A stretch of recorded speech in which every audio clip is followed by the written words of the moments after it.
Welcome to Conquering Your Clownfish, a podcast dedicated to transforming disabilities into special abilities. I'm your host, Brady Murray. Welcome to Conquering Your Clownfish. I am extremely excited to introduce our special guest today, Nicole Smith. Nicole describes herself as a super regular boy mom, accidentally turned influencer-ish. She is a mother to 3 boys, and her youngest son, Abel, was born with Down syndrome, bringing immense joy to their family. They adore having Abel in their lives and consider him to be the biggest blessing for their family. So, welcome to the show, Nicole. Great to have you here. Excited to be here. Way excited to have you. Nicole is coming to us from Florida, which is a beautiful state and somewhere where I hope to be able to visit sometime soon.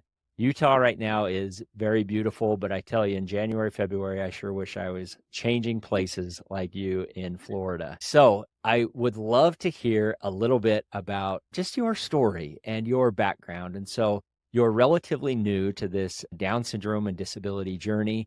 And so I actually would love to hear pre-journey. What did your life look like? Share with us about how you and Josh met and just a little bit about your family and your boys and so forth. We met through a mutual friend. We were both going to see someone at the same time. One weekend, we were going to Troy University. Me and my girlfriend, we ended up going together, and that's how I met him, through her. And then it turned out we had a lot of the same friends, and I even knew some of his family, but I'd never met him. And then Josh actually had a lot of experience growing up working at Abel. Really? And for people with different disabilities. And so when we found out about Abel, he was like solid as a rock. He was like, no, this is a blessing. It's going to be awesome. And yeah, we were excited from the get-go. I actually want to ask you about that because that, for anybody that follows Nicole or that has had any interaction with Nicole, you're going to find that Nicole is definitely, in my mind, in my experience at least, an anomaly with how positive and how just amazing you have been since the moment you began this Down syndrome journey. For a lot of us, like me, it takes a little bit of time. There's some rough waters that you have to weather for a little bit before you really come to see the beautiful sunrise that's actually happening before you. But for you guys really have been so positive and just amazing. So talk to me about that. I have to imagine Josh's background played into that, but how was that for you? Why has this been such a great journey since the inception? He had really great experiences, and he was like, it's nothing to worry about. It's nothing to worry about. Life is great. It's going to be fine. And then I knew one person with Down syndrome before, and I don't know, he was just cool. His name was Ricky, and he loved Ricky Martin because they had the same name. Great name. He just had all these little like things about him that were just cool, and he was pleasant to be around. I don't know. I just wasn't fearful of anything. But at the same time, well, I don't want to say guilty, but nobody relates to this. Like, why don't I feel the same way as everyone else? I guess it was just those experiences that he had and that I had, even though there wasn't a lot of experience, but it was enough to where I didn't worry. And then I also dove into the community right away. Before I even knew if he for sure had Down syndrome, we had an 82% chance. Okay. I started reaching out to people right away, and I was just excited. Like, I fell in love with these people. Well, So, to the extent that, let's say that Abel was born and he didn't have Down syndrome, it sounds like even to an extent you might be a little disappointed. if we did say that, we were like, I feel like I've already wrapped my head around this and envisioned everything a certain way. So I was like, it would be like a whole other processing going on. Yeah. If he didn't. And I remember when I was pregnant too, watching the Rod's Heroes. I would go on the page every day and look at like showing Josh one thing at a time. We got time for that in the future, but we're ready to talk about what it might look like to introduce another little guy with an extra chromosome into your family if the time ever comes. So That's pretty fun. Yeah, that's great. And so you guys were married. You have 3 boys, and Abel is the youngest. Abel is 3. So tell us about your other 2 boys. Miller is 12. He is very he's the one that like gets embarrassed very easily. He's a little more serious. He's goofy with his friends, but even when he was younger, he wouldn't want us like coming around field day and stuff, like getting too close to Same. him. And then, so he's a little more serious. He's really smart. He loves football. He likes to hang out with his friends, typical 12-year-old. Yeah. And then Wyatt, he's like more the goofball and he's more outgoing. Like he'll talk to a stranger or whatever. Miller's not going to talk to somebody if he doesn't know. Yeah. He's a little more like me like that. And then Abel's kind of a mix. Like he depends on the day with him. We'll see how he does. Actually, and then I found out we're having another one last week. Congratulations. Throw another in the mix. We'll see. That's It'll be wild, but awesome. it'll be fun. So are you feeling boy, or you think you might get a little girl? Everybody is telling me girl. Everybody is, you're going to have a girl this time. Nope. Yep. And if it is a girl, she'll have 3 awesome brothers to be able to take care of her. Yeah. And if it's a boy, the routine, man. you're an Yeah. expert. I want to ask on Miller, something that I'm just curious about, where he's one, you use the example, like Miller doesn't even like us coming to field day per se, because he's kind of, shy and maybe gets embarrassed easily. So how has this been for Miller, having a brother who has Down syndrome? It has really been fun to watch because he, like at camp, he has this one guy he doesn't have Down syndrome. I don't even know what he has, but he goes to camp and he looks for him every year. This was our 3rd year going this past year, and he loves him. He brought him a necklace this year. They have matching Alabama Roll Tide necklaces. Nice. And he talks about him throughout the year. And the first year we went, that night when we left camp. So the last night they do a talent show, and so much fun to watch. So they do their talent show or whatever, and we go home. We went home the next day, and that night we were in the bed, and Miller, he's not our most sensitive one, like I said, but he was crying, and it was just the sweetest thing. And he was like, I miss Will's his name. I miss Will. And we were like, there it is. Like, there's his soft. I don't know. That's been really cool to see. And this is silly too, but the other day he asked us about the new baby. He was like, is this one going to have Down syndrome too? Yeah.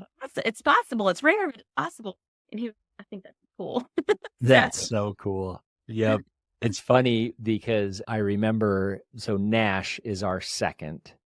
And so we have 4 biological children, and Nash is our second. And so as we were coming up with the other 2 and we were expecting them, and people would ask that, like, all well-intentioned, but are you concerned that you're going to have another child with Down syndrome, and what's the likelihood of that happening? Is the risks higher for you guys than it is for others, type of a thing? And it was so fun in those moments because both Andrea and I would just smile and even laugh a little and say, we hope that this child has Down syndrome, because Nash has been our easiest baby, our easiest toddler. Now where you fast forward, he's been our easiest teenager. Like, he's our easiest going kid by far, and Coop's just right there behind him. Yeah, that's part of the acronym, I'd say, of the lucky few, right? We do feel like we have definitely hit the jackpot with these kids. That's right. Yeah, and it's hard to understand it without having experienced it, because it definitely seems like a very traumatic undertaking before embarking on that journey. Before the podcast, we were visiting, and I just feel like that is such a powerful topic that we were talking about, and something that I know you speak very passionately about. But we were talking about how really each one of us has a purpose. Each one of us has a divine role, and how that has been such a special experience for you to experience with Abel over the last 3 years, and seeing him be able to find that. And I'd love for you to just share about that and some of those strong feelings that you've had. Yeah.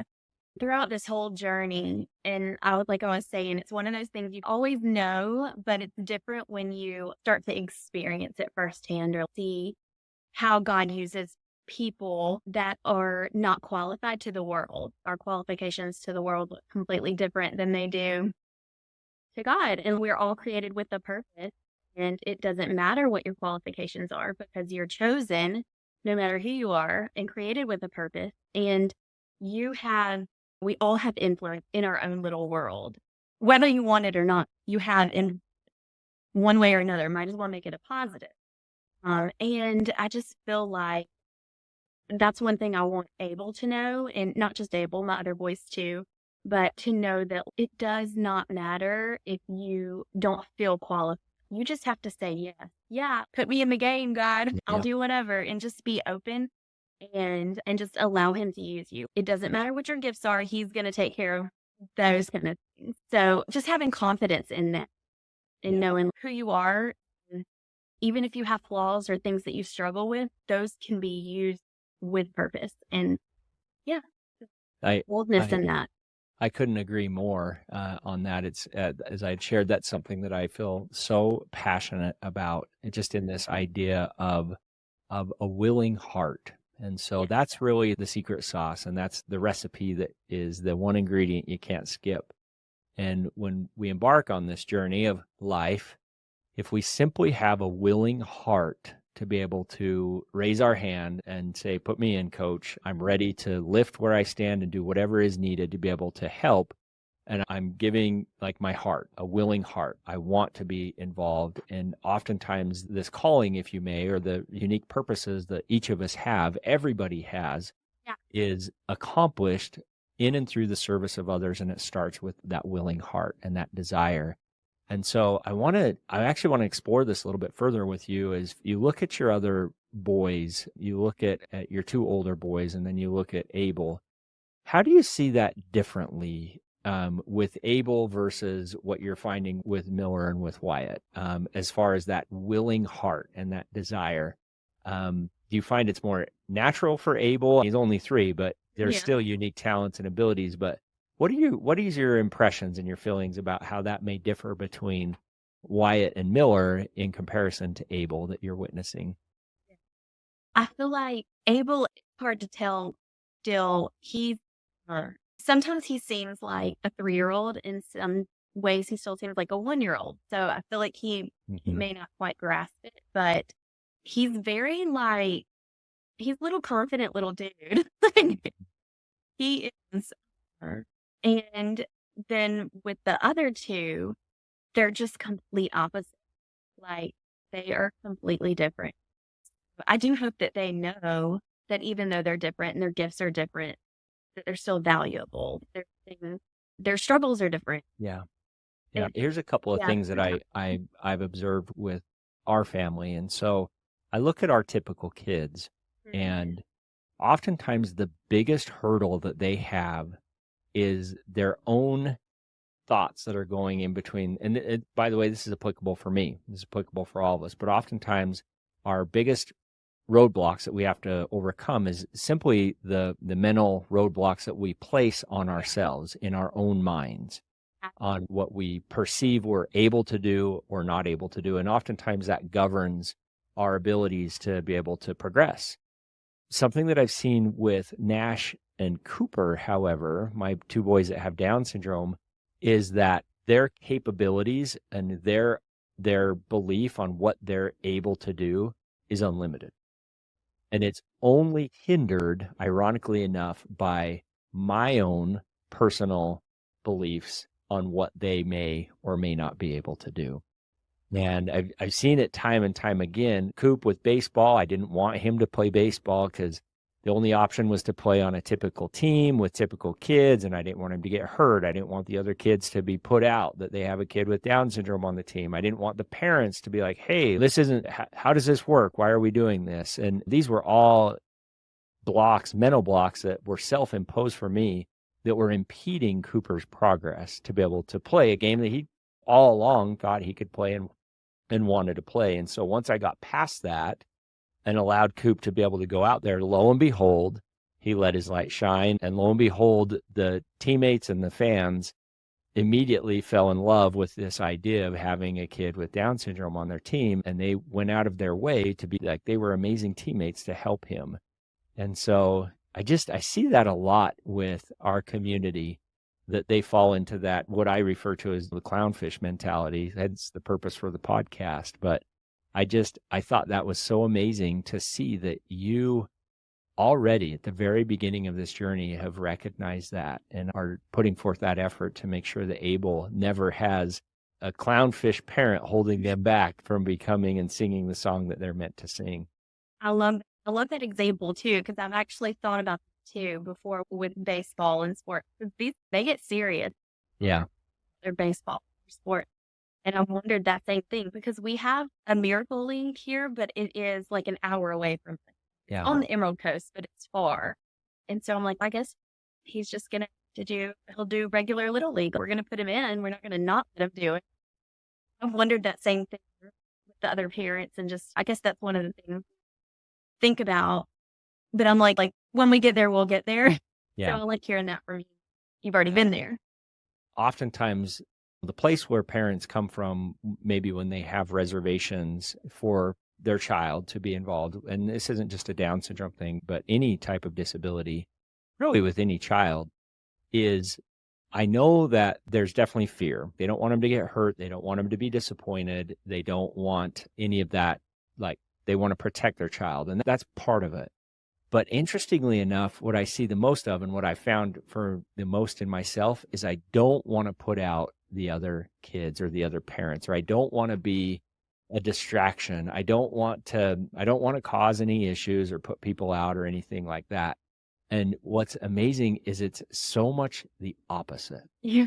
Because when we allow others in outside of the disability community to get to be in the disability community, be able to be part of this community, that's when they see the superpower that we see every single day. And you want to know a perfect example of this is Josh and his experience growing up and his exposure that he had to this camp or to these individuals with whom he served, so that when he received his own diagnosis of having a son that has Down syndrome, he was ready. He was ready Yeah. because he had that exposure. I tell people that all the time too. I'm like, I don't know why I didn't realize I could be involved with these sorts of things before Abel came. I regret that. I wish if I could go back, I would definitely change that and serve somewhere before. Because there's a lot of opportunities. You just have to know to look on. But usually you can find them around your town or whatever, neighboring town. No doubt. And it's so much fun. Like it fills everybody's cup. And so it's good for everybody. And so I always encourage people like to our groups. I'm like, you don't even have to have a kid with Down syndrome. If you just want to come hang out with us, you can come hang out. That's And right. so yeah, I'm always encouraging people to do that. I feel like it's so important. And you never know who is going to need to have that experience 15 years down the road. And so That's right. yeah. Yeah, that's exactly right. I remember when I had an experience so this is when Nash was a little bit younger, like 12 or so. And that's when you have friends and these kids have friends and they're hanging out, whatever it may be. We had just moved to a new neighborhood. We didn't know a lot of people. And it was summertime right when we first moved, and it was COVID. There's just all these reasons why my boys weren't going to have a lot of fun that summer per se. But they did they went to school for a little bit and they had met a few people and whatever it may be. I remember two boys came and knocked on my door, and I answered the door, and they were like 12-year-old boys. And they said, "Hey, can Nash play?" And I thought, who are you? Because I don't think I've ever had a boy come and knock on my door and ask to play with Nash. And I said, "Sure, come on in." And I talked to him. I got to know him a little bit. And honestly, in my mind, I thought, you know what? Like, they probably have a goal that they want to do some act of service, or that their mom said, "Hey, if you go and are nice to a kid that has Down syndrome," like, in my mind, I thought, you know what, like, good on them for being like service oriented or whatever it may be. But as I got to know them and as I got to talk to them, and the one kid in particular, Austin, who fast forward now is such a dear family friend for our family. Austin met Nash at school and he loved Nash. And he genuinely wanted to play with Nash. And he had the purest of intent that he wanted Nash to be his friend. And I thought, what a blessing. What a super cool thing. And it shows like they're having that exposure, like people will be able to see that superpower, if you may, and that individuals with disabilities have, just to be able to bring out the best in them. Nicole, I want to ask you, I want to hear your vision for the future. And if you could wave your magic wand and say, Abel's, whether he's 10 or 15 or even 25 or 30, 35 years old, and you look at him and you envision the future, if you could wave your magic wand, what would his future look like? Whatever he's doing, selfishly, hope he is, but I just want him to be full of joy and have gratitude too, just like the other boy. And yeah, just know that he has purpose wherever he is. It doesn't have to be some elaborate thing either. Even in your little town or wherever you are, you have purpose. Just throughout the mundane things, like going to the grocery store, you can make a walking down the street, you can just be full. That joy only comes from the source of Christ, and just let it overflow. Like, yeah, it's really simple in my head. Yeah, and I do envision, especially with the community, I like picture us taking trips to see people that we meet, going to conventions and meeting friends. And I don't know, I have so much I'm excited for him, because I feel like that's one thing a lot of times you worry about too. Are they going to have friends? What if there's nobody else with Down syndrome in our town or whatever? Which, if you look for them, you will find them, because I have found them. Yes, they're here. But even if they're not, that's what I love about the world we live in today. It's so easy to connect with people. You want to connect with people and you want those relationships, you can find. And you just take a road trip. It's real people and it's real relationships. And I think that's cool. Yeah. I feel like that kind of, we had a friend actually visit, was it last summer or summer before? And you might know him too. His name is Jack. But they did a road trip, and I was like, I want to do that when Miller gets older. His mom's name is Lisa. She's amazing. But yeah, she took Jack. She was like, I don't know why we never did this before, but he was 16 at the time. And they just took a road trip they went all the way down Florida. They came back up, and we made the list. So I was super excited about that. And we've stayed in touch ever since. And it's a real relationship. If you don't have somebody down the street, that's fine. You find your people. Yep. And when he just joy. Yeah. I'll share something in that light. And so first off, what a very simple yet profound and beautiful vision that you have for your family and for your son. And thank you for sharing that. I want to share, I went to the National Down Syndrome Conference a couple of weeks ago in July. Have you ever heard of that or ever looked into that before? And I regret not going so bad this year. Josh was like, you should have gone this year. I was like, what was I thinking? I want to go to all of them. Yeah. Next year. I'll share, I'll put a plug out for it, because Andrea and I went when Nash was just really little. Yeah. And in fact, it was right when Rod's Heroes started. The first year that it started, this would have been 2012 that we went. And so Nash would have been 5. And I actually don't remember a lot from that experience, but in this experience, this was very different, because what stood out to me is the community that you just talked about. And you have parents there with their children. Now, a lot of the children are teenagers or even adults, and they've been going forever, meaning like the kids, like this is their weekend, their light to shine. And I love seeing the kids, like they're walking around with their little group, and it's just, they're all really like cool. You can tell they're just like in their element there.